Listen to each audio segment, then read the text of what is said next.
One of the common claims the PAP Chinese supremacists and defeated Malays have made is that the Malays are lazy. Now, we all know that the myth of the lazy Malay was created by colonialists to describe Malays who refuse to enslave ourselves for their theft of our resources. And yet the myth persists. Even today, in my various videos, so many PAP Chinese supremacists accused Malays of being lazy. They claimed we are weaker because, unlike them, we do not work hard enough. Let's look at the evidence. In her study of the Malays in Singapore, Tania Lee described how many Malays are discriminated against in the workforce.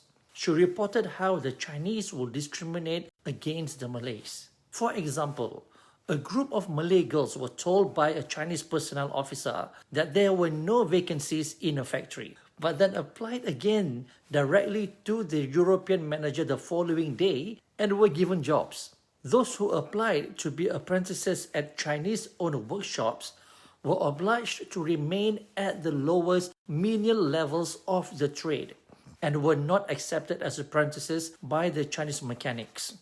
But is it true that Malays are lazy? Is it true that we lack ambition? Lee quoted Frederick Deyo's study that said, among white-collar male workers, Chinese appear to be relatively more satisfied with their current positions and less concerned about advancement. And while blue-collar Chinese workers in Singapore rank material gains higher in absolute terms, they show lower job involvement, a lesser tendency to interact with supervisors on the job, and less concern with most specific job factors including pay, benefits, raises, and promotions than Malays. Malays are more involved in our work than the Chinese. So why does the PAP Chinese supremacists and defeated Malays keep promoting this fiction of Malay laziness and lack of ambition? It is to absolve themselves of their racism.